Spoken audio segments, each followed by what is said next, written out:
None of them left me saying, wow, but it was the first one.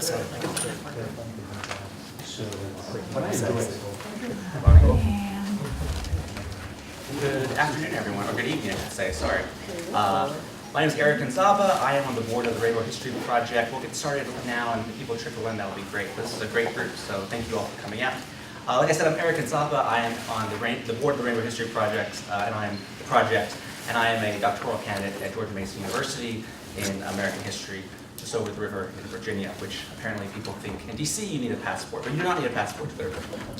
It's an honor to be here with you guys tonight for this talk, which we've titled Covering the Queer Capital, the Washington Blade, a historical discussion. At a time when the news media seems to be fighting a two-front war, on one end battling the realities of a changing media market, and on the other trying to make sense of what appears to be an illiterate occupier in the Oval Office, I feel the topic of the LGBT community and its relations to the press is as timely as ever. So thank you guys for being here today. Tonight we get the opportunity to hear from two fantastic speakers on the history of one, if not the oldest LGBT newspaper in the United States, the Washington Blade, and the recent partnership between the Blade and the DC Public Library to digitize the entire run of the paper. I hope we can investigate tonight whether, in the words of historian John D'Amelio, the community newspaper was the only resource other than the word of mouth for letting people know that the new world, a new outlook, and a new community were in formation. Before I begin, I want to give a few thank yous. First of all, to both our panelists for sharing their time here with us today, for the DC Public Library staff for helping us secure this room and this office and facility, to Irene Rojas, who's in the back, who is awesome and giving up her time and her energy to get this digitized itself and recorded so people who are not here can see this, whether it's tomorrow or in 50 years. So thank you, Irene, for that. And to the Rainbow History Project for sponsoring the program. And thank you all for coming out and learning more about our local queer history. For this program, we're going to hear from both our speakers for about 15 minutes, and then at the end, we'll do a kind of a question and answer session. I have lots of questions, but of course, I want to hear from you guys too, so please be ready for asking questions. So if we're ready to begin, I'm going to first start with Lou Chibarro Jr. here. Mr. Chibarro has been with the Washington Blade for, if I think my math's correct, 41 years, is that right? Wow. I think so, since 1976, which I think is 41 years. As a freelancer. As a freelance writer, yes. He moved to the district in the early 1970s after completing his bachelor's at SUNY Brockport. He currently serves as the senior news writer for the Blade. He's run numerous awards, and I do mean numerous, including the Rainbow History Project's Community Pioneers Award, the Gay and Lesbian Activist Alliance's Professional Journalists, the Distinguished Service Award, and was inducted into the Society of Professional Journalists, Washington's Pro Chapter Hall of Fame in 2011, the first LGBT person to do so, joining acclaimed journalists like Helen Thomas and Bob Woodward. I, on the other hand, just have a dog, so we're about even, Lou, right? Ladies and gentlemen, Mr. Lou Chibarro Jr.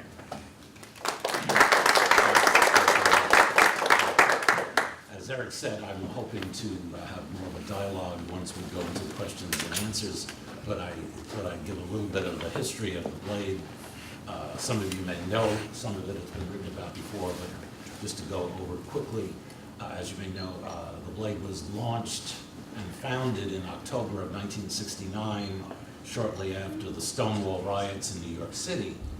And it came out of, it was launched by members of the Mattachine Society of Washington, D.C., which was the first significant gay or LGBT organization that formed in D.C., and which was co-founded by Frank Kameny, who you may have heard of, one of the longtime pioneer LGBT activists in the country, let alone Washington. And it formed in his basement. He used to tell me this. I had the privilege of getting to know him over the years when I first started writing for the Blade.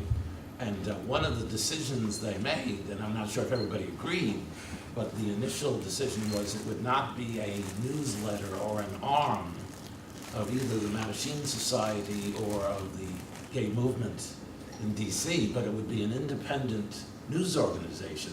That's how the founding members felt. And I have to say that, all these years later, that's how it has remained, even sometimes when some of the gay movement groups have complained that perhaps we were delving too much into internal business and things like that. But so that's how it started, and it was a newsletter where volunteers, it was all volunteer, and people distributed it to the gay clubs and any place else they found where gay or LGBT people congregated back then. And it grew gradually over the next decade from like a mimeograph sheet, and you can see some of the original ones that we have, to a tabloid paper that was monthly, and then eventually once every 2 weeks, and then finally weekly, as it still is today in the print edition. In the early 90s, with the advent of the internet and online publishing, it expanded further online and essentially has become a daily in terms of online. And that was something that Frank Kameny used to joke about and tell me. He said, I'm still waiting for the Daily Blade, like the Washington Post. So it has come, in a sense, online.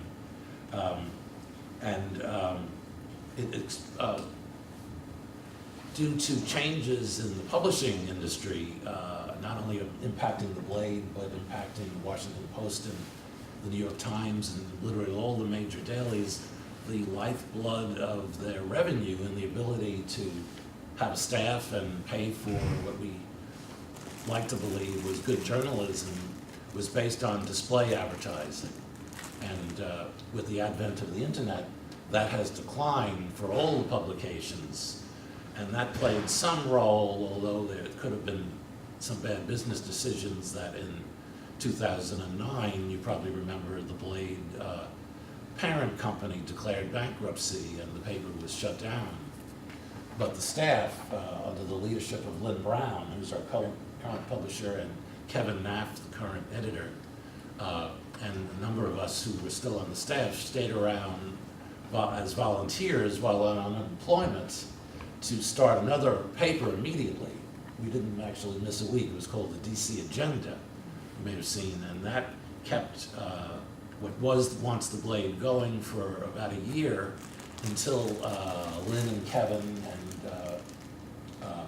our then advertising manager, Brian Pitts, was able to arrange for financing to purchase the Washington Blade's name again from the bankruptcy court. And since then, it was resurrected and has moved along since that time, operating on a more streamlined basis, because again, not only was the economy a little sluggish when the bankruptcy happened, but again, the business of the news business and the display advertising revenue was adjusting, and so we've adapted, I think, and they tell me it's doing fine now. So that's sort of a quick history of the actual Blade itself. A few things I can mention is that some of the interesting stories that I was involved with and that the Blade was involved with over the years had to do with the changes in the gay community, the LGBT community over the past 2 or 3 decades. Clearly, in the early days when I first started as a freelancer in 1976, most people in the community did not want their names used. Mm-hmm. And we had to say a knowledgeable source. I'm happy to report that since that time now, that's a rarity. That's still the case sometimes, but it's more often the case because they don't want their names known for a specific subject matter, not because it would out them as being gay or lesbian or transgender even now. Just a quick, one of the stories that we did as a team and an investigative piece that got noted in the Post and other publications was in the early 1980s. There was a rash of murders of gay men. And they became known as pickup murders because they didn't seem to be an out-and-out hate crime where someone would find out somebody is gay and beat them up or kill them, but it was a rash of cases where a small group of predators were going around on either the Blade's classified ads or going to cruising places or gay bars, having themselves get invited to the person's home and either severely beating them or killing them and robbing them, and that was the goal. And the mainstream media was not covering that at all, and we would learn every few weeks that another gay person someone knew was killed. So we put together a detailed investigative piece following several dozen of those cases, and the police had to acknowledge that they weren't perhaps investigating what was going on in Northern Virginia and suburban Maryland, because everybody came to DC, and the police seemed to be confining their investigations only in their local jurisdiction. So that was something that sort of drew some attention. And one other story was several years later in the 80s, in the mid-80s, there seemed to be a series of investigations of gay people on the grounds that they would be security risks. And this postdated the so-called lavender scare that you may have heard about that was in the 50s, where hundreds and I'm told even thousands of people were fired from the federal government because they were found out to be gay and thought to be a security risk.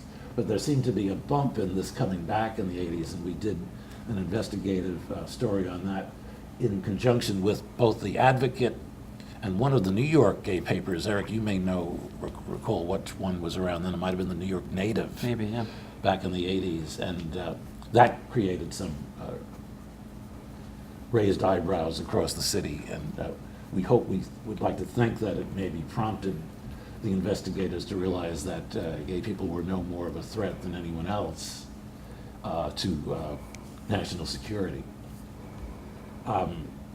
And finally, in the more recent years, one of the momentous stories I felt that I had a chance to cover was the trial of one of the two men charged in the murder of Matthew Shepard in Laramie, Wyoming.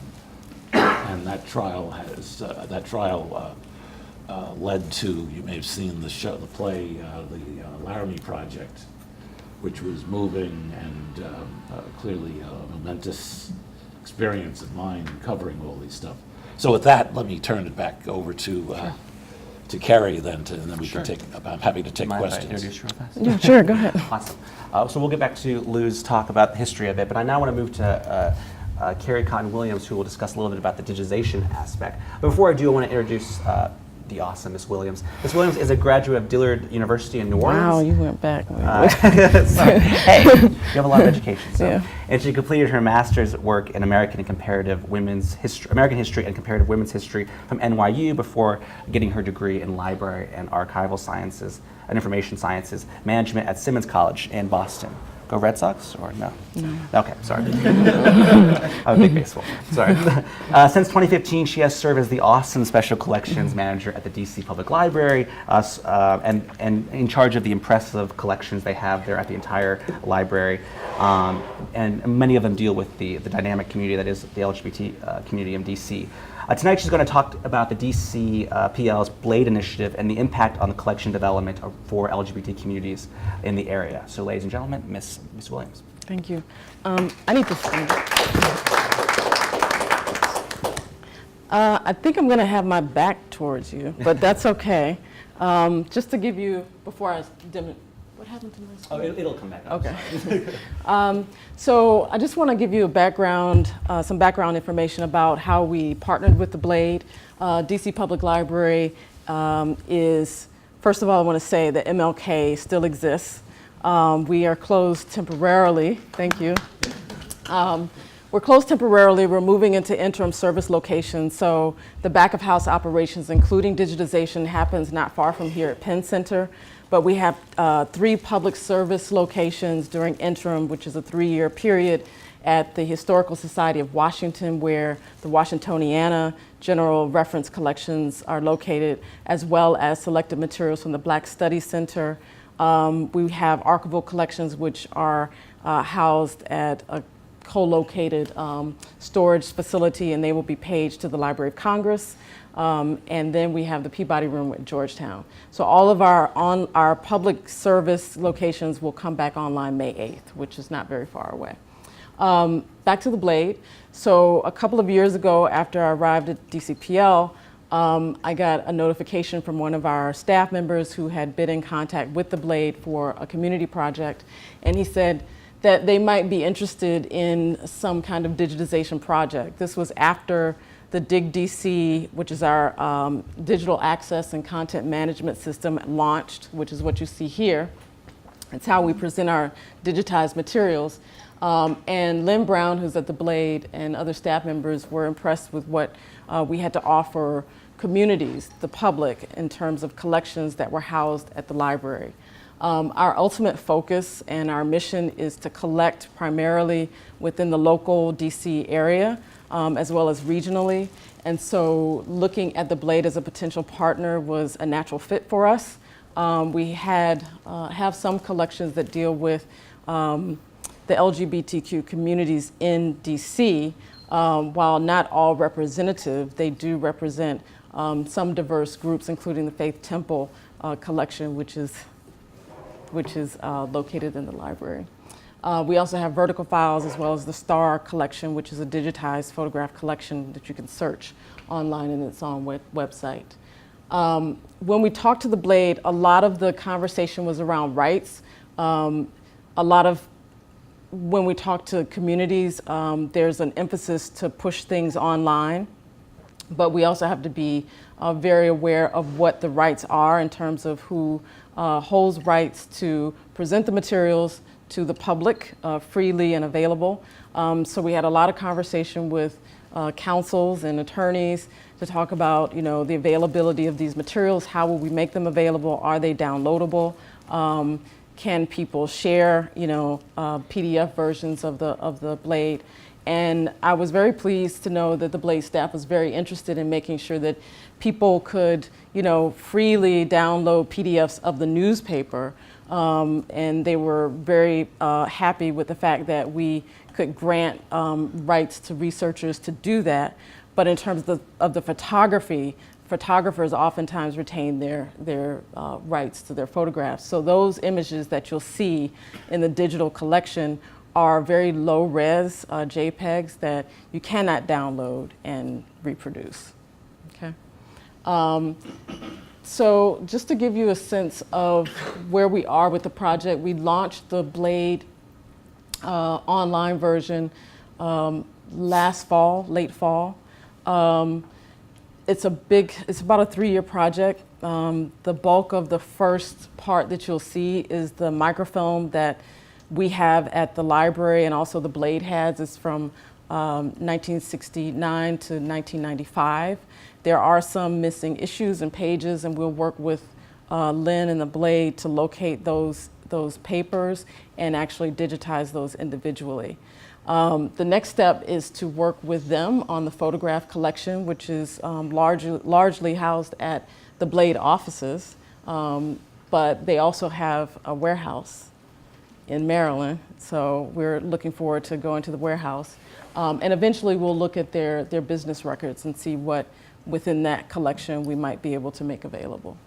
Okay. How many of you visited DigDC before? Okay.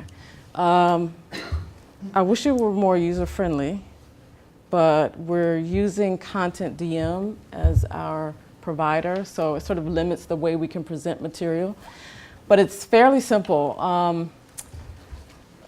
The URL is digdc.dclibrary.org. I would suggest that if you have any questions, you could go to the FAQ page if you want to know more about how to search, do advanced searches. But all of the collections are located in this first home page, and you can scroll down and see the collections as they're presented. You can search across all of the collections in the search bar at the home page, or you can go down to the actual collection that you're interested in. Washington Blade is here. And right now we have 1969 to 1982.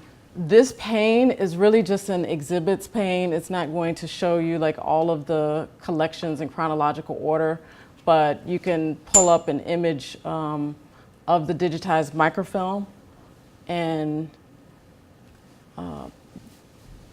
move around it. You can search within this particular page or this particular issue.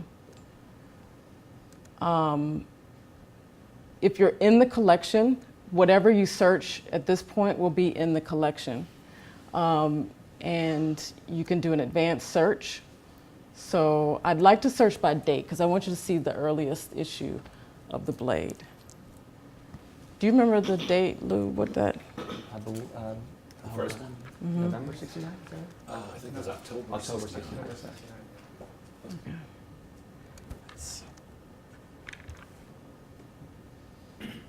I believe it was called the Gay Blade at that time. Right, right.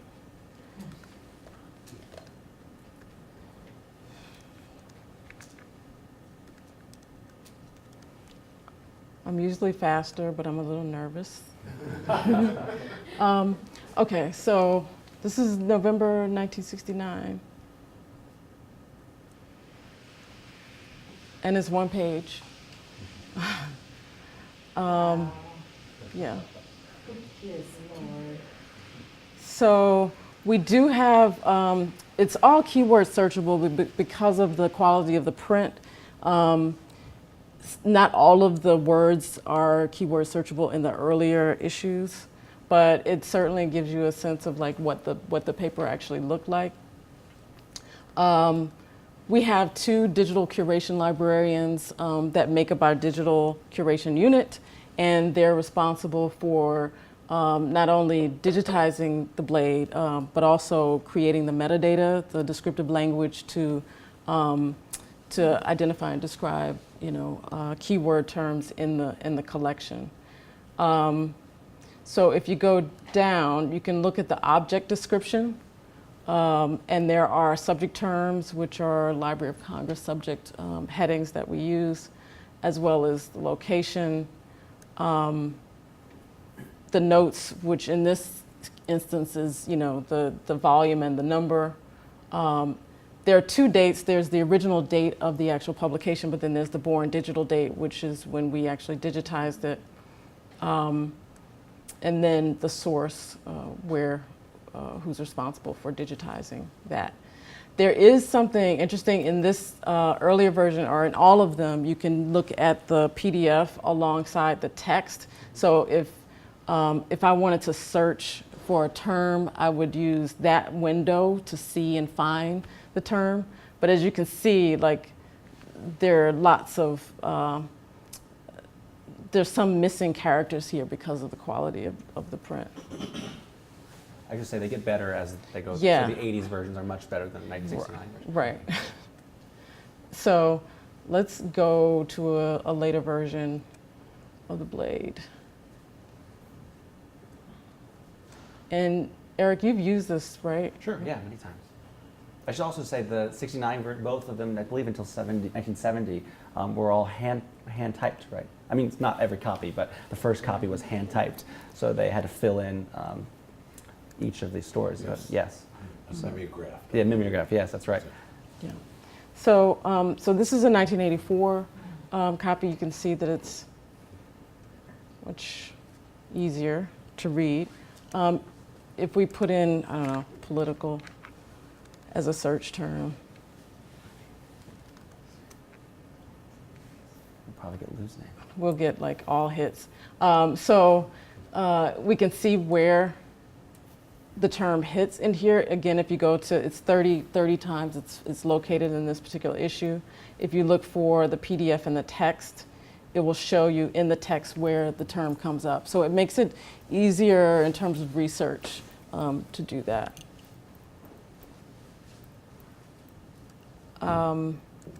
So as always, there are ways to improve the collection. So we're working now with a digital intern to see how we can improve like the vocabulary around how we describe communities in DC, what missing issues or pages there may be. You just told me that there was one that you were looking for today.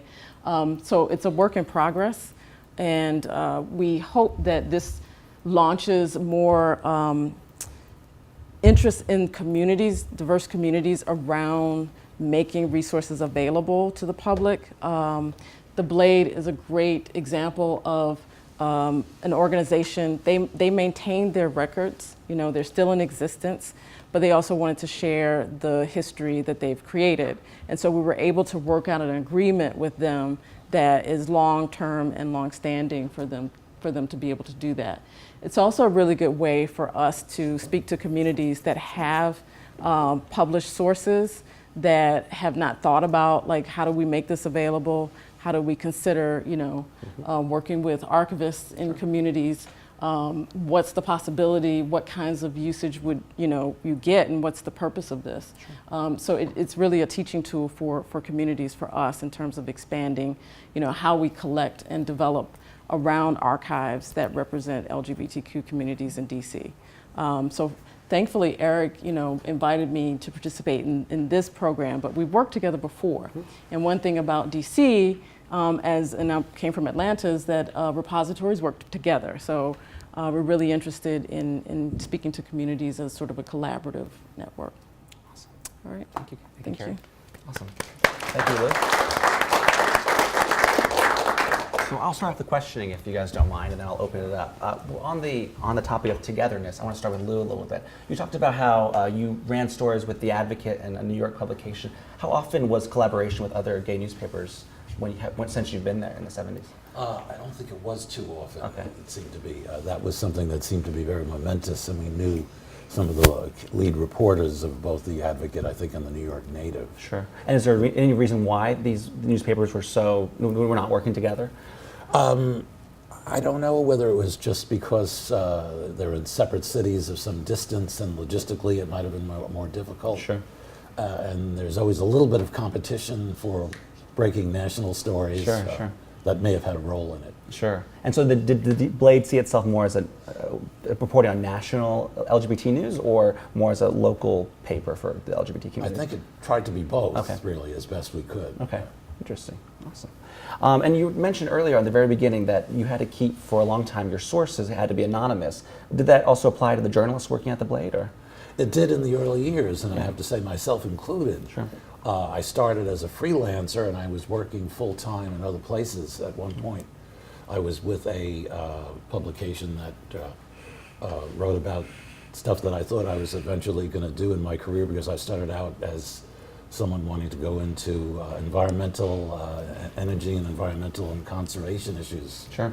I had a double major, political science and biology, actually, in undergraduate school. So I couldn't be seen as writing for another publication. I don't know what could have happened if I were outed, but Sure. part of it was simply that another job I had was a public information officer for a trade association that represented municipally owned electric utilities. So they clearly, I could not be, doing something else Sure. on the surface. So that played some role. But we did have several staff members, including the first editor that I worked with, who was very good in the 70s, who himself worked full-time for the government, I think for the Defense Department, and had to use a pseudonym as well. Sure. And what prompted those people to eventually not use pseudonyms?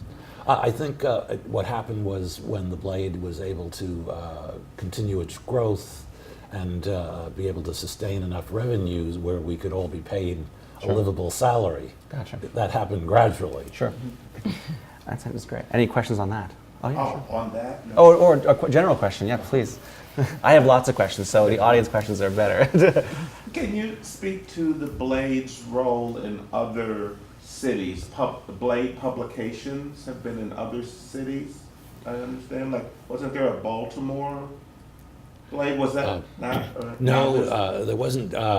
There was it remained in D.C. I think they were distributed. I think the Blade was distributed in other cities. Oh. But it was only in the more modern era, if you can call it that, when Window Media bought the Blade in 2001, at the time from Don Michaels, who had been the editor and publisher for many years and actually brought about its tremendous growth in the 90s. They had publications in other cities. Oh, but they weren't called the Blade? No. Okay. Although, But Los Angeles, isn't there one coming to Los Angeles? That just started, and Eric happened to have a copy of it. yeah. This is actually, I think this is volume 3 that just came out yesterday, so, or 2 days ago. So, of the first, issue 3 of volume 1. So, it's a brand new publication. Yeah. Yes, that was I was telling Eric that some of the reporters there who had worked for the previous publication that folded, Frontiers, you may have heard of that, that was around for a long time, including Karen Ockham, who's been around and is an excellent journalist. And they have come together and they approached the Blade, and the Blade's editor and publisher decided to see if we can make a go of it. And this was just launched. Our editor, Kevin Naff, is out there now because although this is the 3rd issue, they're having their sort of official ceremonial launching this week, and he's out there for that. Now, Lou, the question I've had, do you think there's a fundamental difference between like the gay press and the straight press? I mean, is there a line for the gay press between activism and straight reporting and journalism, or do you feel there's a tension between that for a community that sees itself as oppressed, or do you think do you think the gay press hold itself to similar standards as the not gay press? I think it varies, but it clearly, again, that's a very interesting topic, and that has evolved because when I started, many of the stories that we did were simply ignored by the so-called straight press, including the Washington Post. Sure. In fact, the term had surfaced, and it wasn't only the Post, I think it was even the New York Times in the 70s and the 80s. The activists would use the term, they de-gayed the story. There would be a gay person who might have been sadly maybe murdered or been involved in something, and they simply removed that aspect. And they would often say, well, that's too personal. We don't want to delve in the person's personal life. Sure. And so that was a factor then. Gotcha. That's changing quite a bit now, where we have, and sometimes I say I'm jealous, but I'm happy because it's a good thing for the LGBT community, where you have the Washington Post throwing a dozen reporters at a major breaking gay story. Sure. You know, like the bathroom issues of transgender people, where these discriminatory bills are surfacing, and we don't have a dozen people Sure. as even news writers at any one given time. But Sure. I'm happy that they're doing that now because it's drawing attention to something that I think we started in the earlier years. Sure. Yes. Piggybacking off what you were saying about the difference between gay and straight, could you explain more about the business model of the advertising that supports the newspaper and how online, how it's influenced, how it's now being supported? Because I think one of the main issues about newspapers nowadays is that, you know, it's most people are getting their information online, and so I was just wondering how that affects the Blade's ability to continue now, especially with all these newspapers suffering where they are in digital age. Yes, what has happened is that display advertising has declined for everybody, and so everyone is scrambling now for online advertising, and that's, I don't claim to understand all that. We have our web people who know that much better than I do, but it's so complicated because it's not just simply buying an ad. Some of them flash and pop up, which annoy some of our readers, and I can understand that. So the whole industry is grappling with that.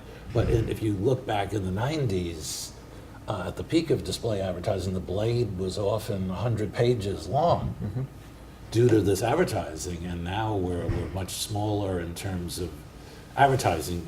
I think we have about equal amount of actual news. But so it's an issue that's still evolving for everybody. The Post and the New York Times have downsized in recent years. The gay press, we're told, is able to be mostly stable. It deals with the economy. Sometimes there's poor business decisions which are separate from the news itself.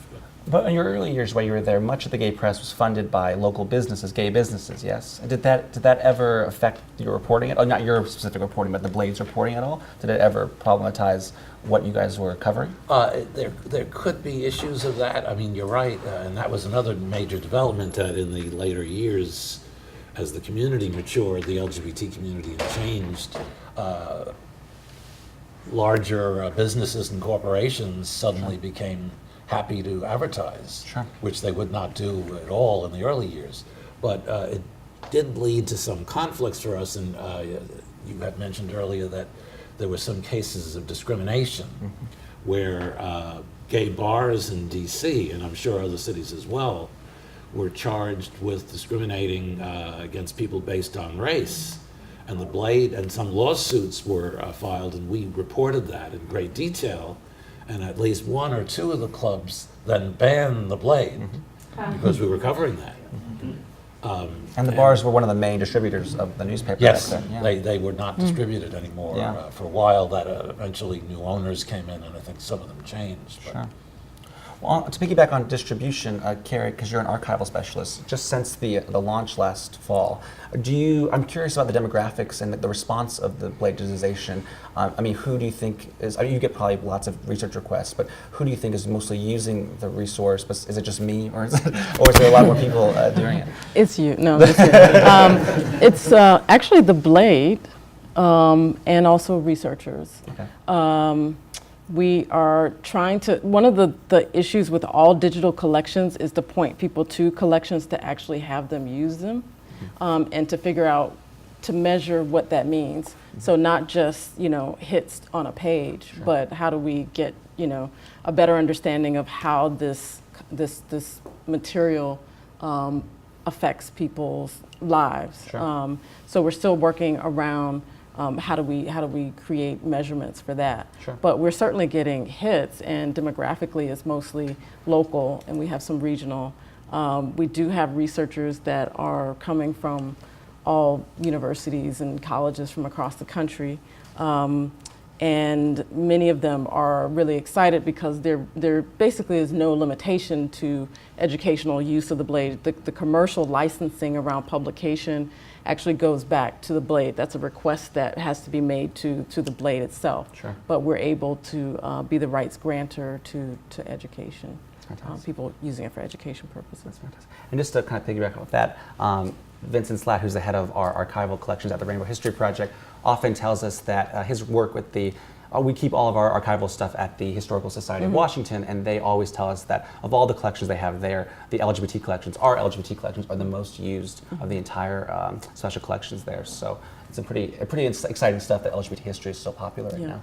And actually, we had talked earlier, I think it would be good for you to show the Popup Archive.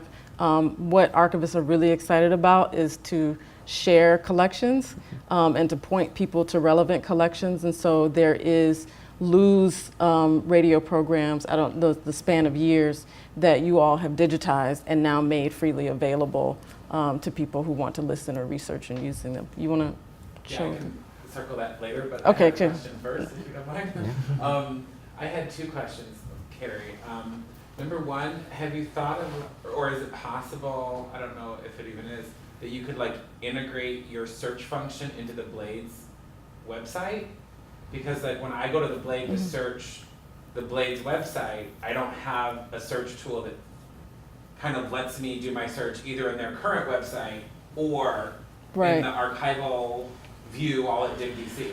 Right. That's one function that like the Washington Post gives on their site, which is kind of cool. It kind of breaks it up. Right. But that might help those of us that use the Washington Blade online to find, oh hey, we actually have access to 14 years Right. through DigDC. That would be cool. Right. I don't know if you've done that. No, actually, we can talk. I'll ask the digital curation librarians to work with Content DM, which is our access provider for this, that could and be if that's really something cool, they could 'cause, do. Like a lot of gay researchers know, go to the Blade's website to find that. And then my second question was, what other gay content do you have in DigDC besides, like we love the Blade, but what else do you have in there that you found? Right. Have you thought of like curating like a gay page, like a gay studies pathfinder, or some way where like gay studies research can go in there, or women's studies or black studies can go in and have like some curated pathways to find stuff? Right. So, I mean, you could do it by the subject terms that are like available through DigDC now. But quite honestly, the Blade is the largest sole digitized collection that we have on LGBTQ history. We're looking for more. Again, we have other collections in our archives, physical collections, including Faith Temple. But as far as having the rights to digitize those collections and making them available, we're unable to do that. We also have oral histories that are part of DigDC, so we have audio collections. one of the things we think about is like if we know that someone was lesbian or gay or bisexual, if they didn't identify as that, then we don't necessarily use that term to describe that person or the collection. But right now, this is it for the digitized collection of material. But I like the idea of a pathfinder that could bring together multi-formats of collections, including photograph collections that we have, vertical files, individual archival manuscript collections like the Faith Temple records, and then the Blade. Yeah. Yes. Question for Lou. As a, the Washington Blade has been around for decades and decades as a gay publication. And I'm just curious how the paper responded to some of the sort of language changes that evolved with how to refer to the community, from just referring to the community as gay to sort of expanding to LGBT, to LGBTQ, to the more umbrella term queer, to even, gender neutral pronouns. I mean, how has the paper responded to some of these changes? Was it on the forefront of these changes, or was there ever where the Blade felt pressured to sort of change to how the community was wanting to refer to itself? Yeah, that's a very good question, and again, I have to say that all of that is still evolving. But what we do, we have what many in the news industry call style books or style rules on which terms to be used. And what we're using now is LGBT, and that evolved, of course, that wasn't always the case, obviously, but that's the more common, most prevalent used term.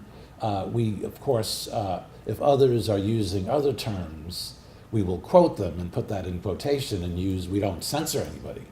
Anyone that speaks to us and who is interviewed or sends us something in writing that we're quoting, we will use whatever terms they use. But I know a lot of our readers are confused about a lot of this.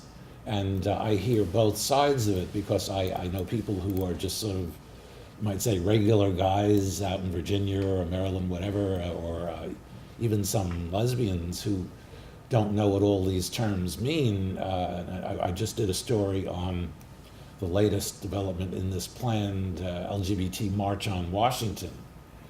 And they had a whole list of different abbreviated letters in the terms that they use that I had to even look up one. So it's something that's continuing to evolve, and it may be that someone in the community itself, I don't know if that would be up to the Blade or the gay press or the LGBT press in general, but it may be time for the activist leaders to confer perhaps and come to an agreement on which official term they want to use. Yeah. But you would say that the Blade or the press in general is not going to be on the forefront of terminology changes. I think that's correct. Yes. And the other thing is sometimes when you're writing news, it's not only the Blade but everybody. Just the simple logistics of grammar and writing a sentence. We have the abbreviations are okay, but to write them all out, you have what one of my professors once referred to as a freight train phrase. It's so lengthy that just logistically for the readability, it's hard to put all of those terms that are now emerging all in one sentence. Sure. Other questions? There are historians in the audience, I know there, so I know there's plenty of questions out there. Well, I have a question for you, Kerrie, while they think of awesome questions too. You have a background in archival science and history, and I'm curious, do you think the digitization of materials changes the study of history? I know there's a cliche thing that we can think it's much more accessible, but is there anything beyond accessibility that changes the study of history with digitized newspapers like this? I mean, it makes it more convenient sometimes, but sometimes it makes it more confusing because for this digitized collection, there's not necessarily a finding aid, a tool that points you into the direction of the organization of information. So you can keyword search all day, but that doesn't give you the context around, the history and the history of the Blade itself. It doesn't give you a sense of the organization of the paper. With a finding aid and with physical collections, it has that administrative information in there. We have a description of the Blade, its history, but we don't have necessarily any way to point you to subject areas other than the terms that we use, and you get 500 hits. Sure. And so as a researcher, what does that mean for you? Like, what does that look like for you? Yeah. And you're also doing research sort of in a silo, a digital silo. Exactly. And it may be helpful if you're in a library or you're in a digital library where you can look across collections, you can browse collections, but visually, how do you retain all of that, or how do you organize that information for your own purposes? Sure. DCPL is entering into an agreement now with GW and other organizations in the city to become a hub for digital collections. The Digital Public Library of America, or DPLA, does not have a hub for libraries in the city. There are service centers with NARA and with also the Smithsonian, but for cultural heritage institutions and public libraries, it doesn't exist. So we're going to start that this year, and so there's an opportunity for big and small organizations to bring all of their digital collections under one umbrella, and then researching and searching across institutions and searching across collections will be much easier. Okay. Excellent. Yes. Oh, no. I have sort of a question from a kind of a writer editorial point of view, which is, how have you as writers had to think about how you continually change and evolve over time to be better or different? So 30 years ago when I came to DC, the Blade was the only place that you went to get information, and you referenced that. And now some of that information is available in any newspaper in the city. So how do you feel like you try to make the Blade different than the Washington Post or any place else that I can consume a story about something? Yeah, I think that sometimes that competition, which is increased, is good because it has to keep us on our toes more and to try to strive to give some angle to a given story that the Post or other so-called mainstream publications might not give. But by far, though, I mean, clearly, as I said earlier, things have changed tremendously where the so-called mainline press would not even cover gay or LGBT-related issues. Now, many of them are on top of it. But I think even still, though, sometimes when an issue is just beginning to surface, they often are a little late in getting to it, where the gay press, I think, has the agility to be on it quicker. So that's one way we're responding. Richard, you had a question? What's been done to digitize the Blade's photo collection? So that's coming next. That's a part of the next phase for the project. You have access to that? Yes, Lynn is going to provide access to that for us, yeah. Is that part of the 3-year project? Okay. It is. So in a couple of years. Mm-hmm. Wow, excellent. Hopefully next year, so it'll Okay, be out. excellent. Wow. Yes. Just out of curiosity, a question for Kerrie. I noticed that you said you use the Library of Congress subject headings to describe the articles involved. Do you ever find that those are too limiting, that they don't really encompass the content? I would expect those subject headings to be a little slower to maybe catch up with issues that are covered in the press. Absolutely. Yeah. Do you have any? We'll stop. Yeah. I mean, do you ever get to make suggestions to them? Yes, making suggestions happens. Yeah. Right, Okay. right. We had talked about like crowdsourcing, the tagging of descriptive metadata, but with 2 digital curation librarians, and it takes a lot to manage that kind of a project. So we haven't really figured out a way to like efficiently and responsibly handle that. But we're open to suggestions. And I will say, I'm not sure who's responsible for it, but the description information for the metadata, whoever has gone through each of the issues of the Blade and the description data is some of the best, I think, if you're just browsing through to find a story. It lists information by most of the main stories that will be in every issue. So much so that like I have used those. Those have been the most helpful for me, the description pages. Oh, so whoever did that, fantastic work. I'll let them know. Yeah. Yes. Other questions?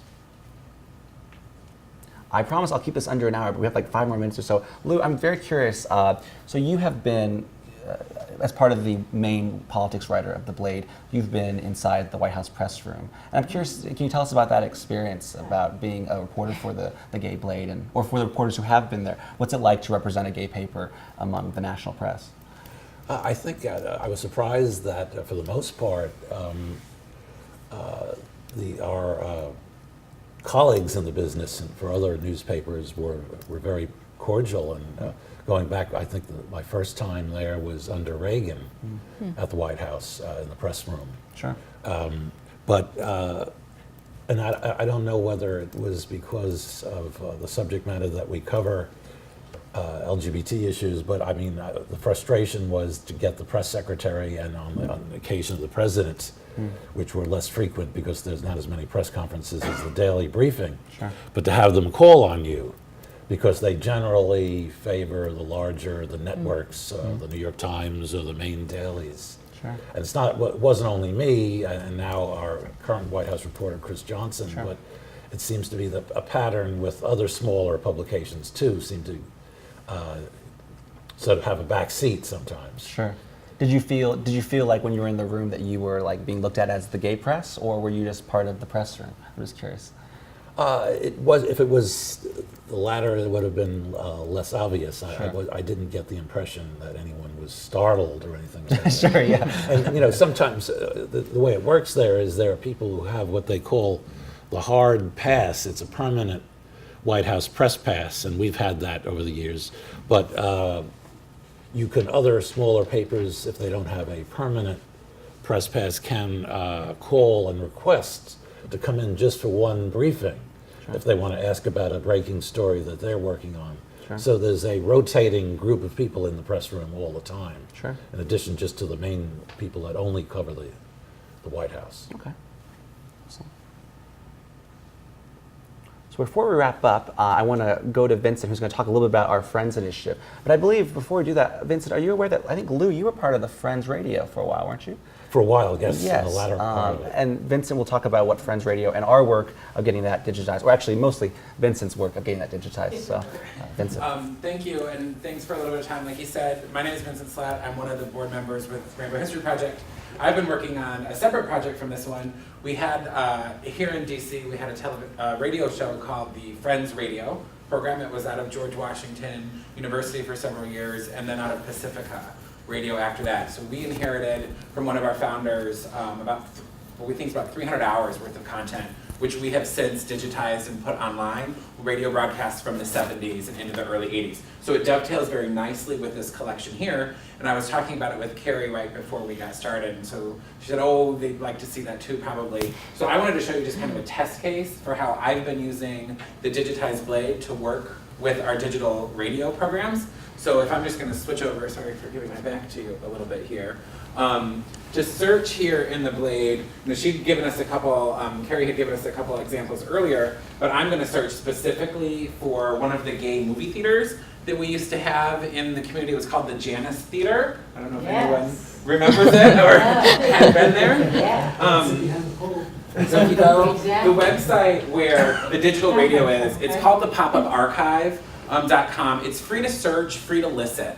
Right, so you can go and you can search. A lot of different radio stations across the country use them. NPR is one of the big ones in there. There's tons of really cool stuff in there just to listen. You can search for anything. We've partnered and digitized a whole bunch of things in here. And so we've got different things. They create transcripts for us. There's a lot of volunteers hours needed to go in there, log in, and clean up the metadata, right? None of the machines are perfect. Maybe in a generation they will be. So when we go in, we can listen to it. I'm not going to play it right now. I don't know that we've got speakers on this laptop.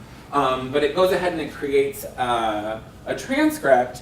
And this particular show, you can see from the date, 1976, February 28th. It was a Saturday. The radio program was police harassment. And down below, it shows, this is Lou Romano. Good evening, I'm Lou Romano. Welcome to a Friends radio program. And this is Lou Romano, right? Lou Romano. That's why I pulled up the show specifically. Yeah. This is why I pulled this one up. Later on in there, unfortunately, they didn't give us the date of the show. Okay, so he said, hello, welcome, my name is, we're here in Washington, we're going to do the show. But at the very end in here somewhere, I'm going to show you, within the transcript, they talked about the Janus Theater.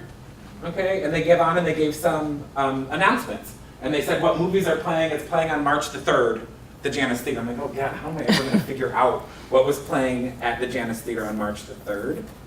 Sure enough, if we come in here to search the Washington Blade, okay, let me type this correctly, Janus Theater. Okay, within the Blade, you're gonna find that it actually has the movie listings for the different theaters, right? So you can end up figuring out that way or another. I'm not gonna go through the whole thing because I'm just showing you proof of concept idea. But in here, it's gonna show you, and I think this is how Kerrie taught us to find the word. It comes right up, Janus Theater, 1660 Connecticut Avenue, opening June 1st. Okay, and it'll go through and it'll tell us whatever page it was on. Oh, right here is the page. Okay, and we can see the actual movie listings, right? There's ads, there's clicks, and there you go, there's the movie. Saturday Night at the Baths. She might forgive him if he were with another woman. Can she go one step further? Right? Okay, so let's go watch that movie, okay? And so it tells you kind of what was there. But like, I never heard of that film, or maybe I heard of that film, right? And so as researchers, we could then go in to the Digitized Blade online and, you know, having reference like, oh, it's Saturday, March 3rd. Gotta figure out, well, what day is March 3rd a Saturday, right? And what did the Janus Theater have on display? And then boom, I was able to come back and figure out that this discussion of police harassment with Lou was actually on February 28th, 1976, which was a Saturday, right? The weird thing, when you listen to this half-hour broadcast and the discussion on how our community was talking about police relations with the police 41 years ago, a lot of these things can be relevant to people today, and our history has not changed that much, but it sure has changed a lot, right? At our last Rainbow History Project meeting, I think we had 5 police show up. Oh, are we gonna get arrested? Nope, it's the gay outreach team from the DC police. So some things have changed a lot. Okay, Popup Archive is on there. I'm here if you've got questions for me afterward. Thank you. Or right now. Question: you said the Janus Theater was a gay theater? The Janus Theater was in the gay neighborhood, gayish neighborhood. Oh, and they I had a thought lot you of said it films was like a- this one, okay, and they had a lot right. of films that weren't. But they didn't show all gay. They didn't. They didn't show only gay films. They showed a lot of other films. They were advertised heavily in the gay press. A lot of gay people went there. I don't know how you can find a gay theater. It could be a lesbian theater too. I mean, maybe it's lesbian and not gay. Yeah. It's where the movie Desert Hearts debuted, which was one of the few mainstream lesbian films. Yeah. It's now celebrating its 30th anniversary. 35. 30. Yeah, it came out in 1986. Yeah. And it opened at the Janus. It was a huge big deal at the time. Yeah, lesbian road trip. Yeah. It's a key film for film studies as well as for gay and lesbian history, but you can find its listings in here in the Yep. Washington Blade once Yes, they're sure. digitized, right? Yeah. Thank you. Awesome. Thank you, Vincent. All right. And well, unless we have any final questions, I want to thank Lou and Kerrie for being here and taking your time out of your Wednesday for being with us. And thank you all for coming to this event. This is a much bigger turnout than I expected. So thank you guys very much. Thank you guys.